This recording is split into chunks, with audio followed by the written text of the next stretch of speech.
If Photoshop is showing the message that the graphics processor is incompatible, don't worry. In this video, I'll walk you through the exact fixes step by step so you can get Photoshop running properly again. We'll enable the graphics processor inside Photoshop, update your GPU driver the right way, make sure NVIDIA users pick the correct Studio driver, and then force Windows to use your dedicated graphics card for Photoshop. This is one of those errors that can be frustrating, but the good news is that it's usually fixable in just a few minutes. If this video helps you out, make sure to hit like and subscribe for more quick Photoshop tutorials. All right, let's jump right in. First, open Photoshop and go to Edit, then Preferences, and then Performance. If you're on a Mac, this may appear under the Photoshop menu instead, but the goal is the same. Get into the performance settings. Once you're there, look for the option that says Use Graphics Processor, and make sure that box is checked.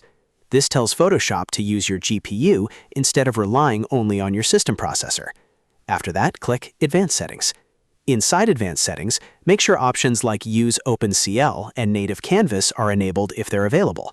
These settings can help Photoshop communicate better with your graphics hardware and improve performance.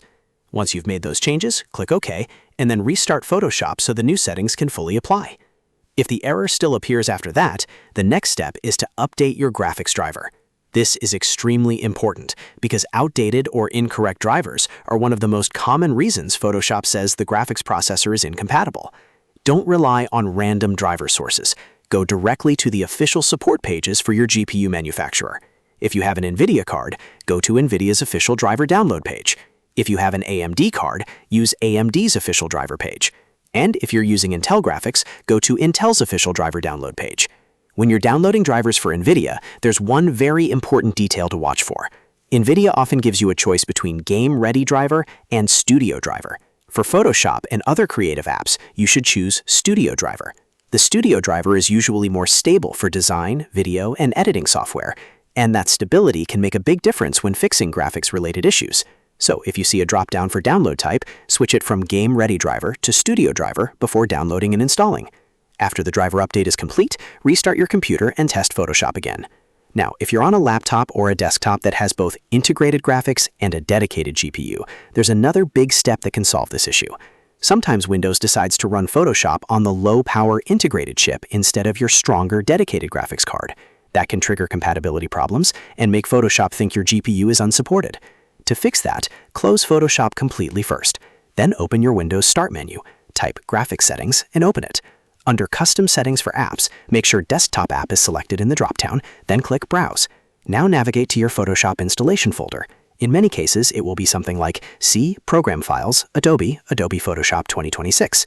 Select the main Photoshop.exe file and click Add. Once Photoshop appears in the list, click Options. Change the setting from Let Windows Decide to High Performance. This forces Windows to use your dedicated NVIDIA or AMD GPU instead of the integrated one. Click Save, then reopen Photoshop and see if the issue is gone. At this point, one of these fixes usually solves the problem. Most users either needed to re-enable the graphics processor inside Photoshop, install the correct Studio driver, or force Windows to use the dedicated GPU. If the message is still showing after all of that, then the next step would be to check for Photoshop updates or verify that your hardware actually meets Adobe system requirements. But for most people, the steps in this video are enough to get Photoshop working again. If this tutorial helped you, please hit the like button so more people can find it, and subscribe for more Photoshop troubleshooting and editing tips. Thanks for watching, and I'll see you in the next video.